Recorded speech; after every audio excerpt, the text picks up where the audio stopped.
നിങ്ങളൊരു വിദേശ ഇന്ത്യക്കാരനാണ് അല്ലെങ്കിൽ NRI ആണ്. അതേസമയം തന്നെ നിങ്ങൾ ഇന്ത്യയിൽ സേവിങ്സ് അക്കൗണ്ടോ സാധാരണ രീതിയിലുള്ള ഫിക്സഡ് ഡെപ്പോസിറ്റോ സൂക്ഷിക്കുന്ന ഒരാളാണെന്നുണ്ടെങ്കിൽ വളരെ പ്രധാനപ്പെട്ട ഒരു ഇൻഫർമേഷനുമായിട്ടാണ് ഇന്ന് വന്നിട്ടുള്ളത്. നിങ്ങൾക്ക് ലക്ഷക്കണക്കിന് രൂപ ഫൈൻ വരാനുള്ള ഒരു സാധ്യതയുണ്ട്. ആ സാധ്യത എന്തുകൊണ്ടാണ്, അത് എങ്ങനെ ഒഴിവാക്കാമെന്ന് അറിയുന്നതിനായിട്ട് ഈ വീഡിയോ ഇപ്പോൾ തന്നെ ഒന്ന് ലൈക്ക് ചെയ്തുകൊണ്ട് മുന്നോട്ട് പോവുക. ഇതുപോലുള്ള പേഴ്സണൽ ഫിനാൻസ് വീഡിയോകൾ കാണുന്നതിനായിട്ട് നമ്മുടെ ഈ ചാനൽ റുപ്പിമംഗ് എന്ന് പറഞ്ഞ ഈ ചാനൽ ഒന്ന് സബ്സ്ക്രൈബും കൂടെ ചെയ്തു വെച്ചേക്കുക. നിങ്ങളുടെ കൂട്ടുകാരായിട്ടുള്ള വിദേശ ഇന്ത്യക്കാർക്ക് ഈ വീഡിയോ ഇപ്പോൾ തന്നെ ഷെയർ ചെയ്ത് കൊടുത്തോളൂ. അവർക്ക് വളരെ ഹെൽപ്ഫുൾ ആവുന്ന ഇൻഫർമേഷൻ ആണ്.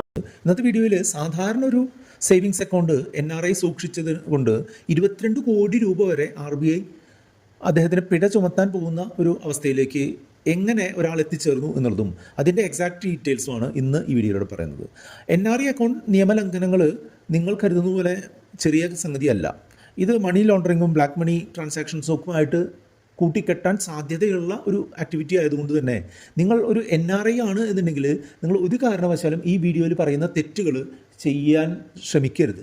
അങ്ങനെ തെറ്റുകൾ ചെയ്തിട്ടുള്ള ആളാണ് എന്നുണ്ടെങ്കിൽ എത്രയും പെട്ടെന്ന് തന്നെ നിങ്ങൾ അത്രയും തെറ്റുകൾ ഒഴിവാക്കണം എന്നാണ് എൻ്റെ ഒരു അഭിപ്രായം. ഓരോ ദിവസം കഴിയുന്നതോറും ഇത്രയും കേസുകൾ കൂടിക്കൂടി വരികയാണ്. കാരണം എന്താണെന്ന് വെച്ചാൽ ഓരോ ദിവസം കഴിയുന്നതോറും ടെക്നോളജി വികസിച്ച് വരികയാണ്. നമ്മൾ നടത്തുന്ന ട്രാൻസാക്ഷനുകൾ, ഓൺലൈനായിട്ട് നടത്തുന്ന ട്രാൻസാക്ഷനുകൾ എല്ലാം ക്യാപ്ചർ ചെയ്യാനുള്ള മെത്തേഡുകൾ കൂടിക്കൂടി വരികയാണ് എന്നുള്ളത് നിങ്ങൾക്ക് പലർക്കും അറിയാവുന്ന കാര്യമാണ്. അറിയാത്തവരിതൊന്ന് ശ്രദ്ധിക്കണം. ഇന്ത്യയിലുള്ള പല NRIകൾക്കും ഈ വീഡിയോയിൽ കാണിക്കുന്നത് പോലുള്ള ഫെമ നോട്ടീസുകൾ വന്നിട്ടുണ്ട്. RBIയുടെ അടുത്തുനിന്ന് ഫെമ നോട്ടീസുകൾ വന്നിട്ടുണ്ട് എന്നുള്ളതാണ്. അപ്പോൾ ശരിയായിട്ടുള്ളൊരു ഫിനാൻഷ്യൽ അവബോധം ഇല്ല എന്നുണ്ടെങ്കിൽ നമ്മൾ എന്തൊക്കെ തരത്തിലുള്ള വലിയ പിഴകളാണ് ഒടുക്കേണ്ടി വരിക എന്നുള്ളതാണ് നിങ്ങൾ മനസ്സിലാക്കേണ്ടത്. ഈ വീഡിയോയിൽ പറയുന്ന ആൾ ഒരു NRI ആണ്. അമേരിക്കയിൽ താമസിക്കുന്ന ഒരു NRI ആണ്. വിദേശത്ത് ജോലി ചെയ്തിട്ട് വർഷങ്ങളായിട്ട് അദ്ദേഹം ട്രാൻസാക്ഷൻസൊക്കെ നടത്തുന്നുണ്ട് എന്നുണ്ടെങ്കിലും അദ്ദേഹം ഒരു അക്കൗണ്ട് അദ്ദേഹത്തിന് സേവിങ്സ് ബാങ്ക് അക്കൗണ്ട്, സാധാരണ സേവിങ്സ് ബാങ്ക് അക്കൗണ്ടായിട്ട് അദ്ദേഹം അതിലേക്ക് കീപ്പ് ചെയ്തു എന്നാണ് നമ്മൾ മനസ്സിലാക്കുന്നത്.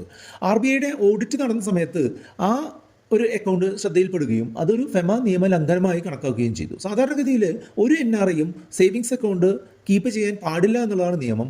ആ ഒരു ലീഗൽ കാൽക്കുലേഷൻ അനുസരിച്ച് RBI ചുമത്താൻ സാധ്യതയുണ്ടായിരുന്ന പിഴ എന്ന് പറഞ്ഞിട്ടുണ്ടെങ്കിൽ 22 കോടി രൂപ വരെയായിരുന്നു. പക്ഷേ ആ ഒരു അസസ്മെൻറ്റ് ഓഫീസർ കുറച്ചൊരു ഫ്ലെക്സിബിളായിട്ട് പെരുമാറിയത് കൊണ്ട് മാത്രം അദ്ദേഹത്തിൻ്റെ പിഴ 1,23,000 രൂപയോളം മുഖമാക്കി കുറയ്ക്കാനായിട്ട് ശ്രമിച്ചു എന്നുള്ളതാണ്. അപ്പോൾ NRI ആയിട്ടും ഇന്ത്യയിൽ റെസിഡൻസ് അക്കൗണ്ട് കീപ്പ് ചെയ്യുന്ന അല്ലെങ്കിൽ സാധാരണ SBI അക്കൗണ്ടുകൾ കീപ്പ് ചെയ്യുന്ന കാര്യം വളരെ വലിയൊരു അപകടമാണ്. നിങ്ങൾ ഇതുവരെ അത് ചെയ്തിട്ടില്ല എന്നുണ്ടെങ്കിൽ എത്രയും പെട്ടെന്ന് തന്നെ നിങ്ങൾ അത് ചെയ്യേണ്ടതാണ്. ഇതുവരെ പറഞ്ഞിട്ടുള്ള കാര്യം ഇഷ്ടപ്പെട്ടു എന്നുണ്ടെങ്കിൽ വീഡിയോ ഒന്ന് ലൈക്ക് ചെയ്തുകൊണ്ട് മുന്നോട്ട് പോവുക. വളരെ ഇമ്പോർട്ടൻ്റ് ആയിട്ടുള്ള കുറച്ച് കാര്യങ്ങൾ കൂടെ ഇതിൽ പറയാനുണ്ട്. 85 ലക്ഷത്തിൻ്റെ ഒരു ട്രാൻസാക്ഷനാണ് ഇദ്ദേഹം ഈ SBI അക്കൗണ്ടിൽ ഇതുവരെ നടത്തിയിട്ടുള്ളത്. അതിന് 22 കോടി രൂപ വരെ അതിൽ പിഴ വരാൻ സാധ്യതയുണ്ടായിരുന്നു എന്നാണ് ഈ കാണുന്ന RBIയുടെ പെനാൽറ്റി നോട്ടീസ് കാണിക്കുന്നത്. അപ്പോൾ നിങ്ങൾ സ്വാഭാവികമായിട്ട് ചിന്തിക്കും 85 ലക്ഷത്തിൻ്റെ ട്രാൻസ്ഫർ എന്നൊക്കെ പറയുമ്പോൾ വലിയ വലിയ ആൾക്കാരുടെ പരിപാടിയാണല്ലോ എന്ന്, നമുക്കത് വന്നേക്കില്ല എന്നുള്ളൊരു ചിന്ത നിങ്ങൾക്ക് വന്നിട്ടുണ്ടെങ്കിൽ നിങ്ങൾ പൂർണ്ണമായിട്ടും തെറ്റാണ് നിങ്ങൾ ചിന്തിക്കുന്നത്. ഫെമ നിയമങ്ങൾ, അതായത് ഫോറിൻ എക്സ്ചേഞ്ച് മാനേജ്മെൻറ്റ് ആക്ട് എന്ന് പറഞ്ഞിട്ടുള്ള വിദേശത്തു നിന്നും വിദേശത്തേക്കുമുള്ള പണ ഇടപാടുകളെയും അല്ലെങ്കിൽ വിദേശ ഇന്ത്യക്കാർ നടത്തുന്ന പണമിടപാടുകൾ എങ്ങനെയായിരിക്കണം എന്നതിനെ പറ്റിയിട്ടുള്ള ഒരു നിയമമാണ്. അത് വളരെ കർശനമാണ്. ചെറിയ കണക്ക് തെറ്റുകൾ പോലും വലിയ പിഴ നിങ്ങൾക്ക് നേടിത്തരാൻ സാധ്യതയുള്ള ഒരു സംവിധാനമാണ്. അദ്ദേഹത്തിന് NRI അക്കൗണ്ട് ഉണ്ടായിരുന്നു, NRO അക്കൗണ്ട് ഉണ്ടായിരുന്നു.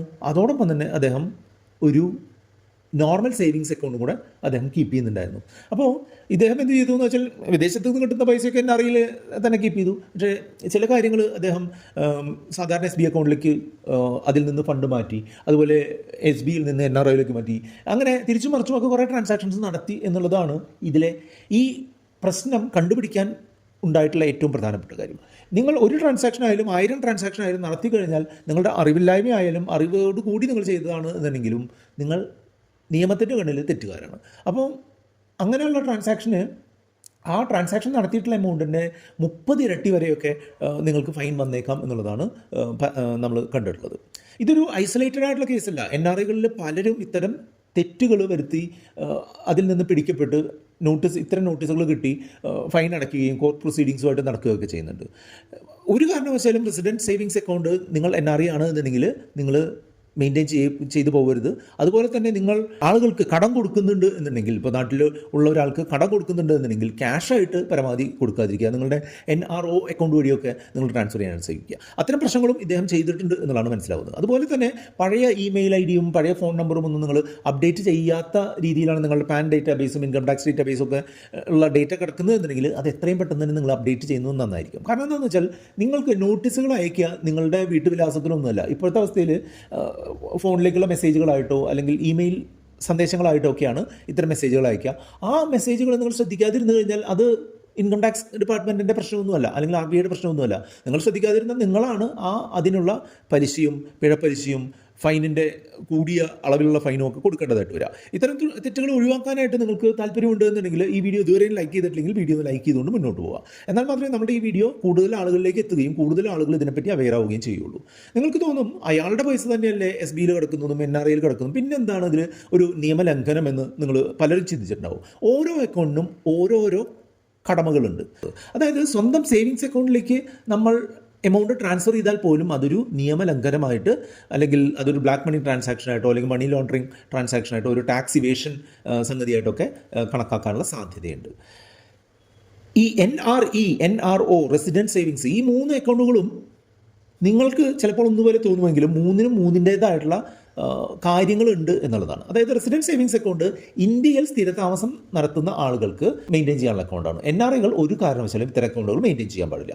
NRE account, non resident external account എന്ന് പറഞ്ഞിട്ടുണ്ടെങ്കിൽ ഫോറിൻ ഇൻകം ഇന്ത്യയിൽ കൊണ്ടുവരുന്ന ഒരു അക്കൗണ്ടാണ്. അതായത് നിങ്ങൾക്ക് വിദേശ രാജ്യത്ത് ഒരു സാലറി ഉണ്ട്, ആ സാലറി നിങ്ങൾക്ക് ഇന്ത്യൻ അക്കൗണ്ട് എന്നുള്ള രീതിയിൽ അതിലേക്ക് മാറ്റുന്നതിനായിട്ട് നിങ്ങൾ കീപ്പ് ചെയ്യേണ്ട അക്കൗണ്ട് NRE അക്കൗണ്ടാണ്. അതിൽ സാധാരണ ഇൻട്രസ്റ്റ് കിട്ടുന്ന, അതിൽ നിന്ന് കിട്ടുന്ന ഇൻട്രസ്റ്റ് ടാക്സ് ഫ്രീ ആയിട്ടുള്ള ഒരു ഇൻട്രസ്റ്റ് ആണ്. അതുപോലെ തന്നെ ഈ എമൗണ്ട് നിങ്ങൾക്ക് തിരിച്ച് വിദേശത്തേക്ക് കൊണ്ടുപോകാനൊന്നും യാതൊരുവിധ ബുദ്ധിമുട്ടില്ല. അടുത്തൊരു തരം അക്കൗണ്ട് എന്ന് പറയുന്നത് non resident ordinary account, NRO അക്കൗണ്ടാണ്. ഇത് വിദേശ ഇന്ത്യക്കാർക്ക് ഇന്ത്യയിൽ നിന്ന് എന്തെങ്കിലും വരുമാനം കിട്ടുന്നുണ്ട്. ഇപ്പോൾ ഇന്ത്യയിലൊരു സ്ഥലം നിങ്ങൾ വാടകയ്ക്ക് കൊടുത്തിട്ടുണ്ട്, അതിൻ്റെ റെൻറ്റ് കിട്ടുന്നുണ്ട്. നിങ്ങൾക്ക് ഇന്ത്യയിലൊരു പെൻഷൻ പ്ലാൻ എടുത്തിട്ടുണ്ട്, അതിൽ നിന്നൊരു പെൻഷൻ കിട്ടുന്നുണ്ട്. ഇന്ത്യയിൽ നിന്ന് സ്റ്റോക്കുകൾ എടുത്തിട്ടുള്ളതിൻ്റെ ഡിവിഡൻഡ് കിട്ടുന്നുണ്ട്. അത് അല്ലെങ്കിൽ ഇന്ത്യയിലുള്ള NRO അക്കൗണ്ടുകളുടെ ഫിക്സഡ് ഡെപ്പോസിറ്റ് ഇൻട്രസ്റ്റുകൾ, അത്തരം കാര്യങ്ങളൊക്കെ നിങ്ങൾ NRO അക്കൗണ്ടിലേക്കാണ് നിങ്ങൾ കൈകാര്യം ചെയ്യേണ്ടത്. ഇൻട്രസ്റ്റ് ടാക്സബിൾ ആണ് അതിൻ്റെ, പക്ഷേ നമുക്ക് ഒരു ലിമിറ്റിനനുസരിച്ച് മാത്രമേ ഇതിൽ നിന്ന് ഫണ്ട് എങ്ങോട്ട് ട്രാൻസ്ഫർ ചെയ്യാനായിട്ട് പറ്റുള്ളൂ, വിദേശ രാജ്യത്തേക്ക് ട്രാൻസ്ഫർ ചെയ്യാനായിട്ട് പറ്റുള്ളൂ. അപ്പോൾ ഒരു ഉദാഹരണമായിട്ട് പറയുകയാണെന്നുണ്ടെങ്കിൽ ദുബായിൽ ജോലി ചെയ്യുന്ന ഇപ്പോൾ രവി എന്ന് പറഞ്ഞ ഒരാളുണ്ടെന്ന് കരുതുക. അദ്ദേഹത്തിന് ദുബായിലെ സാലറി ഇന്ത്യയിലേക്ക് പാരൻസിന് അയക്കണം എന്നുണ്ടെങ്കിൽ അദ്ദേഹത്തിന് NRE അക്കൗണ്ടിൽ നിന്ന് വേണം അദ്ദേഹത്തിന് അയക്കേണ്ടത്. അതേപോലെ തന്നെ ഈ രവിക്ക് കൊച്ചിയിലൊരു ഫ്ലാറ്റ് ഉണ്ട്, അതിൻ്റെ റെൻറ്റ് കിട്ടുന്നുണ്ടെന്നുണ്ടെങ്കിൽ ആ റെൻറ്റ് എവിടേക്ക് മാത്രമാണ് പോകേണ്ടത്? NRO അക്കൗണ്ടിലേക്ക് മാത്രമാണ് പോകേണ്ടത്. ഇതെല്ലാം കൂടെ നിങ്ങൾ മിക്സ് ചെയ്താൽ എന്താ സംഭവിക്കുക? നേരത്തെ നമ്മൾ കണ്ട പോലെ വലിയ രീതിയിലുള്ള പെനാൽറ്റി ഉണ്ടാവും. കാരണം ഇന്ത്യയിലേക്ക് അയക്കുന്നതിന് നിങ്ങൾക്ക് കൃത്യമായിട്ടുള്ള അക്കൗണ്ട് ടു അക്കൗണ്ട് ട്രാൻസാക്ഷൻ മാത്രം നടത്തുക, അല്ലാതെ ഒരു കുഴൽ ഇടപാട് പരമാവധി ഒഴിവാക്കുക എന്നുള്ളതാണ് നിങ്ങൾ ചെയ്യേണ്ടത്. നിയമം നമ്മൾ അറിഞ്ഞിരിക്കുക എന്നുള്ളത് നമ്മളുടെ ഒരു ബാധ്യതയാണ്, അല്ലാതെ നിയമം ഉണ്ടാക്കിയവരുടെ ബാധ്യതയല്ല. അതായത് നമ്മൾ തെറ്റ് അറിഞ്ഞോ അറിയാതെയോ ചെയ്തു കഴിഞ്ഞാൽ നമ്മൾ അതിന് വില കൊടുക്കേണ്ടി വരിക നമ്മളാണ്.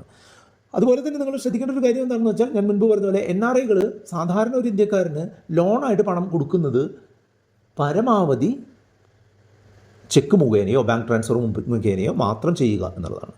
സെക്ഷൻ 13 ഫെമയുടെ സെക്ഷൻ 13 പ്രകാരം 3 ഇരട്ടിയോളം ഫൈൻ ഇത്തരം നിയമലംഘനങ്ങൾക്ക് വരാനുള്ള സാധ്യതയുണ്ട് എന്നുള്ളതാണ്. അപ്പോൾ നിങ്ങൾ ചെയ്യേണ്ട കാര്യങ്ങൾ ഞാനൊന്ന് സമ്മറൈസ് ചെയ്ത് പറഞ്ഞുതരാം. NRI സ്റ്റേറ്റസ് കിട്ടുന്ന ഉടനെ തന്നെ നിങ്ങളുടെ സേവിങ്സ് അക്കൗണ്ട് NRO അക്കൗണ്ടാക്കി മാറ്റുക. നിങ്ങളുടെ പേരിൽ ഒരു NRE അക്കൗണ്ട് തുടങ്ങുക. ആ അക്കൗണ്ടിലേക്ക് മാത്രം നിങ്ങൾക്ക് വിദേശ രാജ്യത്ത് കിട്ടുന്ന വരുമാനം അതിലേക്ക് മാത്രം ട്രാൻസ്ഫർ ചെയ്യുക. നിങ്ങളുടെ പാൻ കാർഡിലും അതുപോലെ ടാക്സ് ഡേറ്റാബേസിലും നിങ്ങളുടെ ഫോൺ നമ്പറും ഇമെയിലും കൃത്യമായിട്ട് അപ്ഡേറ്റ് ചെയ്യുക. ഇന്ത്യയിലുള്ള എല്ലാ വരുമാനങ്ങളും NRO അക്കൗണ്ടിൽ നിന്ന് മാത്രം സ്വീകരിക്കുക. അതുപോലെ നിങ്ങളുടെ വിദേശ രാജ്യത്തുള്ള സാലറിയും കാര്യങ്ങളൊക്കെ NRE അക്കൗണ്ട് വഴി സ്വീകരിച്ച് മറ്റുള്ള അക്കൗണ്ടുകളിലേക്ക് ട്രാൻസ്ഫർ ചെയ്ത് കൊടുക്കുക. വലിയ ലോണുകളും വലിയ ഗിഫ്റ്റ് ട്രാൻസാക്ഷനുകളൊക്കെ കിട്ടിക്കഴിഞ്ഞാൽ കൃത്യമായ ഡിക്ലറേഷനും കൃത്യമായ ഡോക്യുമെൻറ്റേഷനും നിങ്ങൾ സൂക്ഷിക്കുക എന്നുള്ളതാണ്. ടാക്സ് നിയമങ്ങളും ഫെമ റെഗുലേഷൻസ് ഒക്കെ ഫോളോ ചെയ്യുക എന്നുള്ളത് താരതമ്യേന എളുപ്പമുള്ള മാർഗ്ഗമാണ്. ഇതെല്ലാം കണ്ടുപിടിച്ചു കഴിഞ്ഞാൽ ഇതിന് പെനാൽറ്റി വളരെ വലുതാണ്.